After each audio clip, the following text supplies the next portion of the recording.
The future is not known and cannot be known, but it's the reality is that mission is going to be needed until Christ returns. Yes. And therefore mission training is going to be needed until Christ returns. Welcome to the All Nations podcast. Thanks so much for joining us. Well, All Nations is actually celebrating 60 years of mission training. And so we thought it'd be great to have a conversation around the importance and the impact of mission training. And so here with me in the conversation, we have Reverend Dr. Vijay Samkutty and Dr. Mark Galpin and myself, Dr. Jill Ford. So we're just going to use this time to reflect actually on what God has been doing and where we feel God is actually leading us into the future. So I'm going to just get the ball rolling, but I'm going to first ask Sam. Sam, how on earth did you even get to All Nations? I have no idea. You must. Yeah, thank you. Thank you very much, Jill. This room that we are sitting in is so significant for me personally. Okay. And I remember walking into this room 22 years ago. Can you believe? Wow. So I had my first interview here. So looking back, it has been a wonderful experience for me. So to respond to your question, I completed my PhD studies in Sheffield at that time in 2003. And I thought I would go back to India to serve the Lord, continue to serve the Lord in teaching and pastoral ministry. But I ended up here and I thought, yeah, I could serve here for 2 years. And then the college said, no, Sam, maybe for 3 more years, so 5 years. And I'm still here. Yeah. It's that kind of place, isn't it? Yes. What about you, Mark? How did you get here? So I haven't been here for half as long as you guys, let's be clear on that. I'm currently in my 9th year, I guess. So we first came to All Nations after we'd served for 7 years in Nepal, actually. We knew about All Nations before, and we always wanted to come here, but it didn't work out to go before we went to Nepal. But we came here as what was called, and is called, missionaries in residence. We had a pretty rough the end of our 7 years had been quite tough. There'd been a civil conflict in Nepal and a lot of organisational change going on and that kind of thing. So we really needed a break and a space. Yeah. So we came here for 1 year, ended up spending 18 months. And in that time, I did some study, particularly on the biblical and theological side. And I also got the opportunity to do a bit of teaching on the development studies, community development side, which I found I loved teaching. I remember Mike Wall, who was the principal at the time, I was supposed to be supporting him in his teaching. And the first lecture I walked in and there were all these desks in rows. And I thought, no, we can't talk about community development with desks in rows. So I rearranged all the furniture, which is a habit I have whenever I enter a room to do something in. Yeah. And at the end of the lecture, Mike said, Mark, I think you can do this by yourself. Yeah. And that was sort of the last I saw of Mike. And I took on that module and loved it. And then a few years, we went back to Nepal, served another 7 years there. And then about 6 years in, I think, Sam, you contacted me and you said, we're looking for somebody. Are you free? I think it was 2 years before we left, actually. And I said, no, not currently. And so this sort of conversation came. Then he came back a year later and said, still looking for somebody. Well, how about it? And I said, well, we're coming back for a home assignment. And I came and had the interviews and that kind of thing. And that was 2015. And then we joined in 2016. Yeah. Great. Then how come you ended up here? Well, Sam, you see, I think I'm the authentic one because I'm the only one of the three of us that's actually been a student here. So I came in 2000. I will correct you that in a minute. I know you're going to correct that. I came in 2000 as a student to explore if God was calling me actually into ministry and mission. And so I had quite a journey getting here. I'd been formerly a secondary school teacher of music and drama. And I was just wanting to explore whether God was calling me to full-time mission and ministry. Yeah. And so, I came here and started my 2 year diploma. And then amazingly, while I was here, actually, God gave me a vision for the arts and mission. It was a very young, emerging area in the missions world. And so I had the privilege of getting on board with all that God was doing in that, and then coming onto staff straight after my studies and developing the whole area of the arts and mission. So I didn't expect to be here so long. So I technically haven't left the building since I was a student, but what a privilege it's been to be involved in that area of mission training in particular. So you want to correct me, don't you? You said you studied here. Even though I personally didn't come here to study, when I went to theological college in UBS, Union Biblical Seminary, Pune, the very Reverend Dr. Chris Wright was there. Okay. So Chris was my Old Testament tutor. So I learned all the Old Testament modules from him, and the very ethos, the values, the content, and the excitement, and So before you experienced, I had experience. You are the real deal, Sam. You are the real deal. Oh. So Sam was Chris. Chris was a lecturer there, and then came and was principal here at All Nations. Yes. It was a wonderful experience to study with Wonder Chris Wright.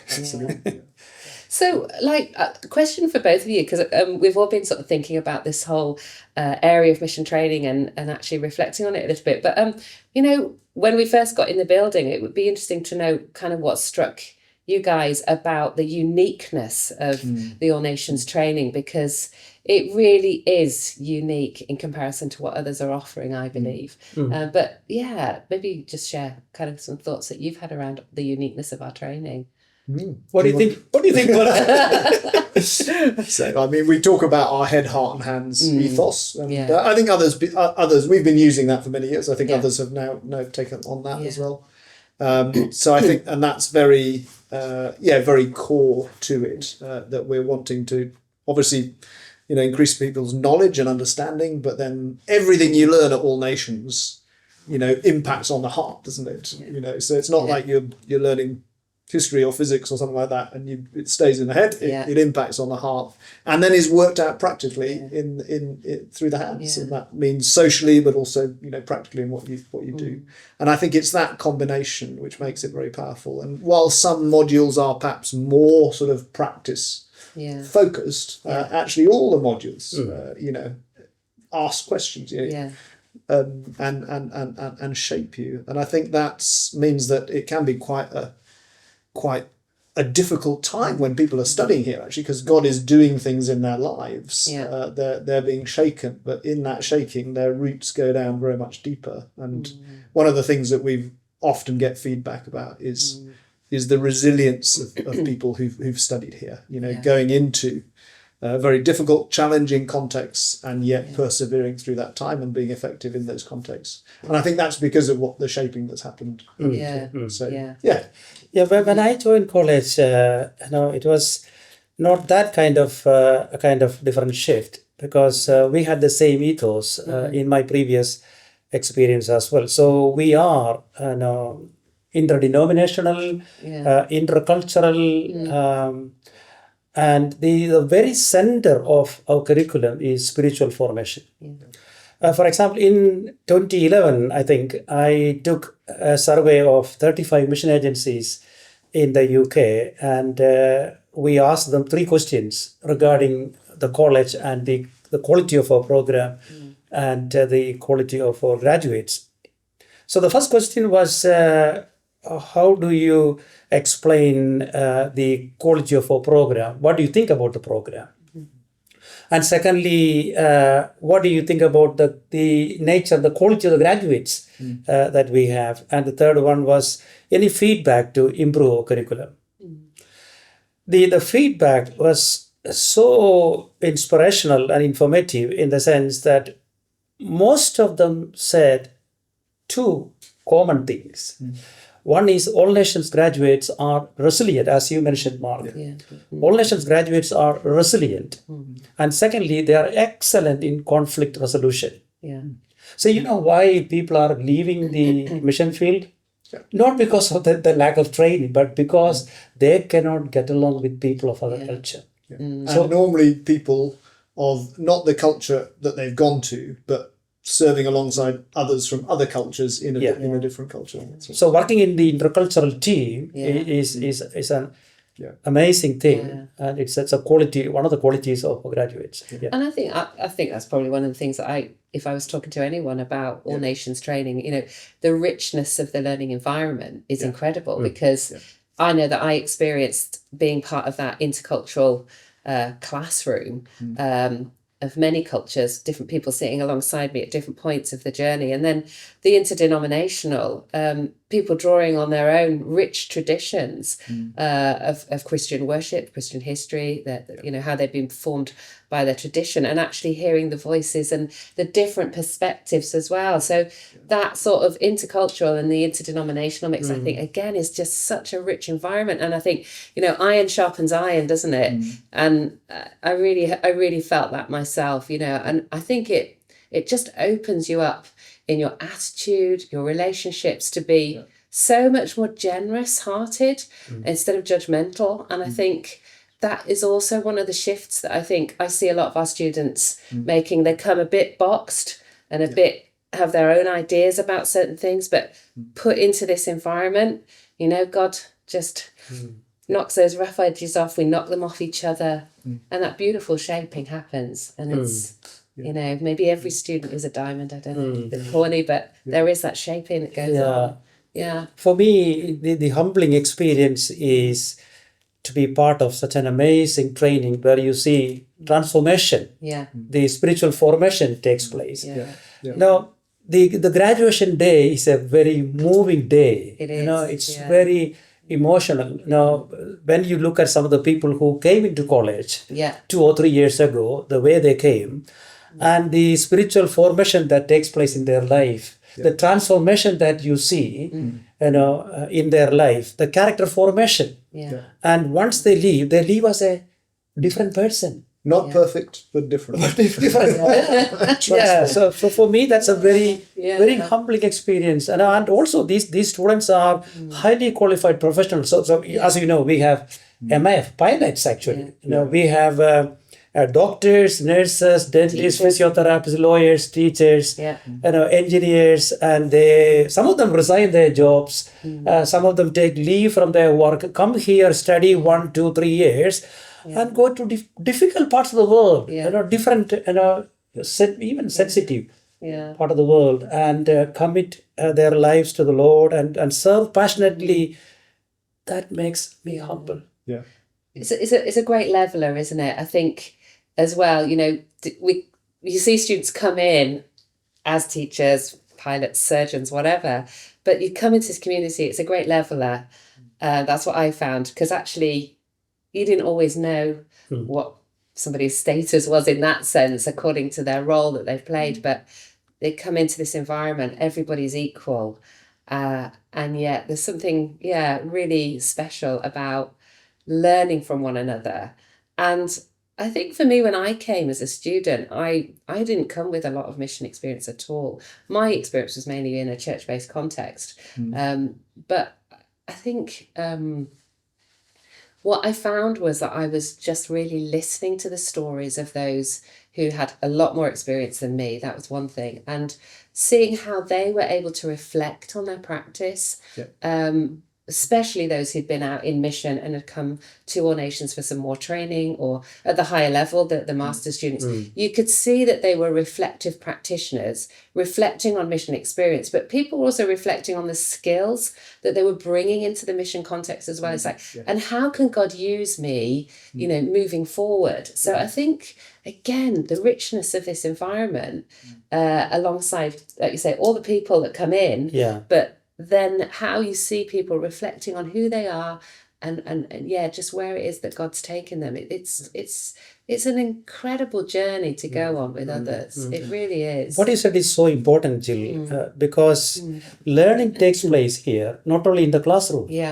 Exactly. It takes place outside the classroom as well. For example, when you queue for coffee, or when you have lunch together, when you brush your teeth next to somebody in the morning. That's true. I don't know about that. But Mark, I mean, a lot of the master students, at master's levels, they come ready to reflect, don't they? And I mean, really, a lot Yeah. of what's going on is they've done a chunk of time. Absolutely. And they're coming to really go, right, okay, what have I learned and how do I best move forward? But Yeah. maybe you've got some thoughts on just, some of the master students and kind of what you've really seen in... I mean, I'm always bowled away by the quality Yeah. of people that come to do the masters, and as you say, most of them have got a number of years practice under the belt.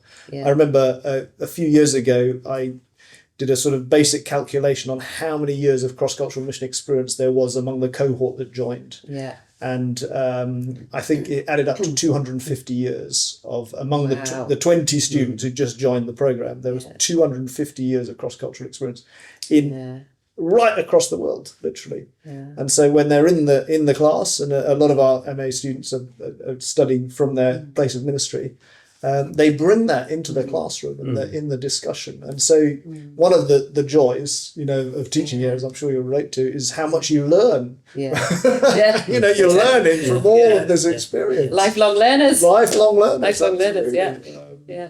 And then you hear of the impact. Just the other day, actually, I was in a lecture in one of my community transformation modules, and with one student whose spouse had done that module a number of years before, and in the lecture, she said, "Oh, do you know?" And she said, "Because of this lecture, we made these changes in the work that we were doing in Mozambique, and they were quite significant changes." And I thought, wow, that is what it's all about, actually, because I think as tutors, we see the change that the students go through, but we don't always hear about the impacts, and their training doesn't impact them just when they leave.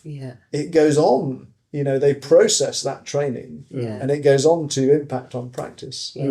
Going back to the nature of the community that you mentioned before, we said we are interdenominational. Who are you?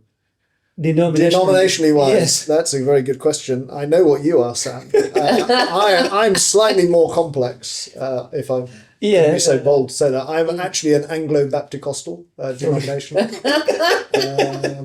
Well, I'm Anglo-Pentecostal. You're Anglo-Pentecostal. Sam, say what you are. You're the real deal. Actually, you both are corrupted, actually. I am the authentic Pentecostal. You're the real McCoy, Sam. Hallelujah.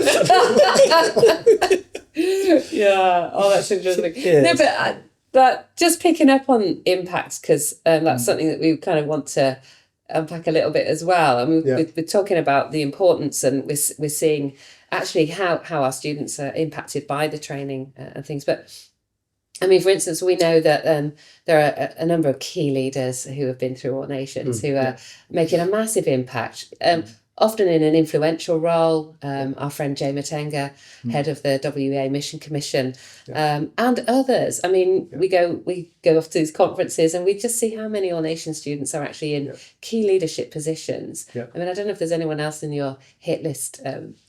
Either you, Sam, or that you can just there are so many across the all the time. Yes, In Lausanne recently, I met nearly 20 All Nations graduates, key leaders in different parts of the world. They are making such a great impact on individuals, society, nations, and organizations, and so it was so inspirational to see them and to see the kind of impact. They're on very, very high level leadership positions, basically. It's so encouraging, and I think, well, I mean, you're delivering some of the leadership modules as well. God, you. So that's a great encouragement to you too. It is, Talking about our alumni, recently we came up with the new mission statement. Yes, that's right. And we have nearly 4,000 active alumni, even though we have 11,000 in our list. And when we sent out this request, nearly 470 people responded. By the way, do you know our mission statement, new mission statement? Of course I do, Sam. Of course I do. I nearly know it. Are you going to test me? Yeah, you can. Yeah. To cultivate biblically rooted, hope-filled, culturally relevant engagement with God's mission by training and equipping disciples of Jesus Christ in partnership with the global church. Excellent. Yeah. We should give them a round of applause for that, shouldn't we? Excellent. Oh, Yeah. So these people, the alumni, engaged Yeah. with us. They contributed to this yes. mission statement. So we are so thankful to them and the kind of ministry. And some of them are doing sacrificially. Yeah. As I said earlier, the resilience Yeah. that they have, Yeah. in the mission field. So, Yeah. That's great. yeah. I don't know. I mean, are we allowed to name people? I mean, I think of Emmanuel Ndikumana, who's on our board. So he heads up the francophone Lausanne group and is very influential in Burundi and wider. You've got Kuki Rukum, Yes. who is with the Rocha International. Yeah. Has a global influence. Yeah.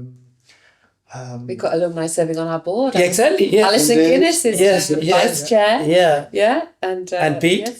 And Pete, yeah. Yeah. Pete is Harriet. Harriet, I know. Yes. They're all over the place. Andy aren't they? Roberts, who did his MA with us, now I think international director of CMS or up there with CMS. Yeah. And many of And our alumni. recent, Sarah Hoskins. Yes. So Yes. she's now one of the international directors with OMA. Yeah. That's Yeah. right. And many of our alumni went to serve in Logoscope. Indeed. Yeah, with the oil ship. Yeah. Yes. Yeah. That's good to see. Amazing. It's good, and also this is a sort of reflection of our ongoing partnership, which is mentioned in the mission statement, but that how key partnership has been to us over the years. I mean, to actually have kept going 60 years is quite something to celebrate when you think about it. But I think we can all of us recognise that we haven't done it on our own. We've done all that we've done in partnership with mission organisations, churches, different denominations. And actually, we're really thankful to God, aren't we, for, those key partners and people who have, supported the college in a variety of ways, whether it's been sending students, whether it's been praying regularly, offering finances, or just, coming alongside us at key moments to encourage us. So, I mean, I think for me, that's been also a very important part of the work that I've done in the whole area of the arts is just partnering with others, our friends in the Global Ethnodoxology Network, Dallas International, places like that have been absolutely fantastic. And, I think we're here today because of those partners as well as what God has been doing. Yeah. But I think, it'd be really good for us to perhaps shift into the zone of some of the challenges and the opportunities that are around us, because we've got them both, haven't we? We've got some real challenges that are happening in this 21st century chapter, but also some really exciting opportunities. So I don't know if Mark, you want to kind of kick off on one of those, take your pick, you can go with the challenge first, or you want to go with the opportunity? I think with every challenge there is an opportunity. It's true. Depends a little bit on how Yeah. you perceive it. So obviously one of the massive shifts globally is the shift of the centre of world Christianity, which is now firmly in the global south and has been for a while. Yeah. So we are no longer at the centre. We are at the periphery, and that impacts on how many people are coming for training. The number of people going into long-term mission from the UK obviously has reduced, and that impacts on the number of people who come to us and are willing to commit for longer term training. But of course the world has also come to us, hasn't it, in terms of the UK. We're that much more multicultural, and so the training that we do is that much more relevant to people doing ministry here in the UK as well. Exactly. And so many of our students, well, I think historically the majority of our students would have gone overseas and served, and a good number still do. Actually, a lot of our students are in the UK, perhaps even have always been in the UK, but recognise that they need to be able to relate cross-culturally in their place of ministry. So, lots of opportunities in terms of demand for mission training in the global south, and responding to that, wanting to play a part in enabling that, but also feeling that there's a real need for what we do here in the UK. I think we saw this challenge coming, Mark, and that's why we wanted to offer the flexible learning since 2013. So our for example, our master's program, we started the flexible in 2013, and then we went to offer the delivery via Zoom mode in 2016. So before the pandemic hit us, we were well prepared to offer flexible learning. Yeah. And now that, as you said, the shift is happening, the people are coming to us, and many of them are bivocational. We are moving into delivering more flexible mode. That's right. So there are different levels of flexibility. Yes, I think historically everybody had to sort of come here and be based on campus to do the training. Then we got to the level of the flexibility of sort of hybrid learning, where people are in their place of ministry, but at the end of the day they still have to be available at a certain time for the engagement with lectures and that kind of thing. And I think this is a trend generally in training and education, is increasing accessibility and flexibility. People are expecting that. They're not able to take so long time to take out for training, but they want sort of training on the go. There's one term about sort of just-in-time training, so you realise that you've got an issue that you need to deal with, and you access some training that helps you deal with that just in time. Doesn't sound ideal, we like to be prepared well in advance, but the reality of the complex world that we live in is that things are always changing, and we need to be those lifelong learners that we've been talking about. In that line, our accrediting agency, the Open University, was so helpful to us in terms of making sure that our programs are quality assured, rigorous, flexible, relevant, and we celebrated 33 years of our married relationship with them. Okay, longest partner. Exactly. So that was very helpful in our training program. And I think that's helped because the Open University, of course, pioneered online learning and flexible learning. But it's exciting also where the Lord is taking us, I think. And as you said, Sam, we were doing what we call hybrid learning pre-pandemic for the MA. And that put us in a very good position because during lockdown, everything had to go on basically as we still had people on the campus who couldn't go back to their countries, of course. And that was a formational time, I think. But that enabled us to make that switch very, very relatively easily. So we give thanks to God for that. But the opportunities now in terms of further increasing that flexibility and accessibility using, we're talking about digitally enhanced community-based learning. And really exciting things that we can do with that. Different ways, slightly different roles for the teacher in terms of, you're not the sage on the stage, but you're sort of walking along side people, which I think has always been part of our, very much part of our ethos. But we also need to say, how faithful the Lord has been to us. We see many institutions which are struggling. We also have our own challenges, but it is purely God's faithfulness that we are here and we continue our training. And I thank God for His faithfulness, His provision in the right time. And I hope and pray that the Lord will continue providing for us, and we will move forward as we state the mission statement, hope-filled, biblically rooted, hope-filled, culturally engagement with God's mission. And that's our prayer and hope, that we will continue our training services, but not necessarily in a full residential. Obviously, we will have some residential, but in a more flexible, affordable and accessible mode.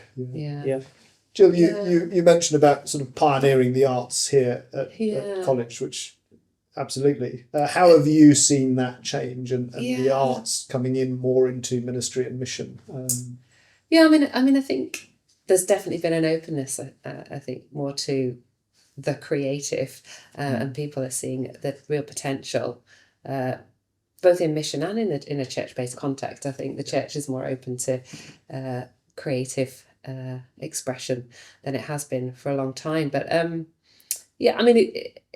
there are some challenges, definitely, when a lot of the subjects that, I'm teaching are very relational, very interpersonal, very interactive. So some of those challenges are out there for me in terms of what that can look like in digital format, and how people can still get some kind of experience that they would get. A bit depends on the artistic discipline as well.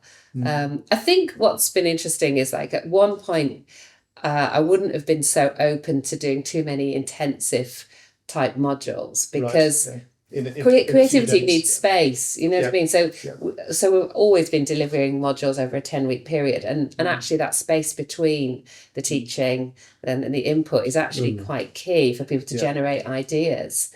Whereas now we sort of have explored the intensive modules a lot more, and they seem to be popular with people. Again, there's a time constraint with that, but there's also something really positive about an intensive experience, because you're immersed in it and you're not allowing other distractions. So again, it's weighing up the sort of challenges and the opportunities, and they're there in tension really with each other. But so I think what I have seen, over the last probably, 5 or 6 years, is with the rise of actually delivering some of the content and the stuff that I do in an intensive format, there is actually a really valuable sort of expression in that, and valuable learning journey to go on. So at the moment I'm sitting more comfortably with intensives. I'm not quite yet in the digital zone in its fullness. We've already made some changes to some of our programs so that online learners can access things online. And actually they take on more of a role as a creative researcher, really. But actually to do some of the things, the music side of things, the drama-based things, it requires that interaction with others. So I guess I'm preserving some of those things. I think that's the reality, isn't it? That different topics, different modules, work for different things. So some of my modules, we does an intensive for the MA, and then started doing them, and actually it works so much better as an intensive, because it was a very hands-on. This was my program design module. And you start with a case study, and you basically step by step, and between weeks students would forget where they got to, so they'd have to sort of where did we get to, and whereas doing it intensive, in 4 or 5 days they go right through the process. And it's a lot of fun and really practical. But that doesn't work for all of them. And I think, I mean, going through, so one of my other modules, the Integral Mission Foundations and Practice module, which we've just been turning into a digital format of what we call flip learning, which meaning that you access the material, you do the acquisition, if you like, in your own time, and then you come together with others to do the discussion and the reflection side of things. And I'm not a digitally I was about to say I'm not a digitally enhanced person. I'm not somebody who's very technically savvy, but it's been fascinating and incredibly exciting as well to go through the process of, doing the filming, the video bits, which are a key part of it, then doing the learning design and thinking about actually there are lots of different ways people learn. They learn by acquisition, by reading or watching and something like that. But they learn by collaborating, they learn by discussion, they learn by practice, they learn by reflecting, they learn by teaching others. And how do you make the most of all of those different types of learning, and how do you structure them in? So I'm sort of coming out of that process, because we're about to sort of have that done. Thinking actually this is so much better than it was when I just sort of stood up in front of the class and the students enjoyed it, and it was good then. I hope it certainly got good feedback. But it's made me think in a different way, and I'm quite excited about the potential there in terms of, again, flexibility, accessibility, but not as a this is not a compromise. It's not a less good way of doing anything. I think actually it's probably a better way of doing a lot of what we learn, and certainly in the new era, the expectations, younger generation, etc., in terms of how they learn, this is going to be a bit of a game changer.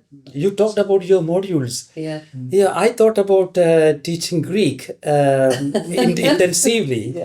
But I thought Greek in a week. Greek in a week. Greek in a week is good, but people need time. to revise, to practice, to memorize, and something that I need to think about. Yeah. That's right. So it works in different ways for different modules, doesn't it? And I think the important thing is that as an institution, people come and visit Easney, and they say, oh, nothing has changed. And of course, visually, nothing has changed. This building's been here for goodness knows how long, and a beautiful place it is. But actually, we do change quite a lot. And we are changing quite a lot. So we haven't changed our ethos. But the ethos remains the same. Yes. But that's an interesting challenge. So one of the things that we've really wrestled with, isn't it, is that we've said that a lot of our training is not just in the classroom, it's in the community. And so when you've got people now who may want to come but can't for financial reasons or visa reasons or whatever, or who want to continue in their place, and so they're remote located students, then how do you generate that community learning? And I think that's one of the things that we found out. We had this question, I remember a few years ago, is it possible to create community online? Now, my kids would have been able to answer that straight away, because they have always been part of online communities. But we found that, yes, you can. It looks different. It's not quite the same. You don't end up doing your teeth, next to somebody early in the morning. But actually, there are those opportunities and the spaces that you can create to form each other. And that's but that's an ongoing challenge. We're all still working that out, aren't we? I mean, I've seen the growth of networks as a result of online community and online connection. And I mean, I represent an arts network called Arts Plus, and it's just boomed in COVID, because we were able to connect so much more regularly, and then the network just grew. So we feel much more of a connected community as a result of that. So it's again a challenge and an opportunity. But maybe just coming into land a bit now, because I know we've covered quite a lot in a short space of time, but where do you think we see ourselves in 10 years' time? What do you think All Nations looks like in 10 years' time? Maybe that's too far ahead to forecast, I don't know, but I think 10 years, that would take us to our 70th. So where do we... I know I'm putting you on the spot, because we didn't talk about this, did we? But it would be interesting to think, what are we going to look like in 10 years' time? Yeah, you are thinking eschatologically. I am, aren't I? As a Pentecostal, future oriented. Yes, as a Pentecostal, I believe that the Lord Jesus will come back before that. Oh, maybe. Yes, I think we will be at the cutting edge again. Offering mission training in a more flexible way.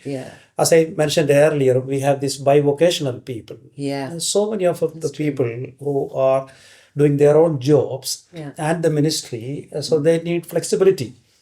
So that's the way moving forward. So we are increasing all our courses in a flexible way, so that people can do that. Bite-sized offerings as well. Exactly. We're sort of giving people smaller pieces to kind of chew on and then come back for more, aren't we? We're really making that available. So I will see that our student body, whether it's on-site, online, hybrid, flexible, whatever it may be, increasing and accessing modules in different ways. I agree. I mean, I think it's always difficult to foresee the future. The future is not known and cannot be known, but it's the reality is that mission is going to be needed until Christ returns. And therefore mission training is going to be needed until Christ returns. And I think the trends that we're seeing, I mean, we've talked about the digital side and the potential of that. And I would just love to see a massively increased impact in terms. So we talked about the impact on individuals. But imagine if that impact, that number of individuals could be multiplied by 10 or 20 or 100. That excites me. I don't quite know how that could work, but that's what we want to see. There are barriers to our training that we've talked about, finance, visas, but there are other barriers like language. You have to speak English to study with All Nations. But some of the biggest sending nations are nations that don't speak English. So how do we reach them? So the whole area of partnerships, and of course we've got our All Nations on the Move element of what we do, working with partners in different places who are doing mission training. So it's not necessarily us doing it all, but we're equipping and working with others. And as we do that, we learn from them. It enriches us. It's a two-way mutuality to that relationship.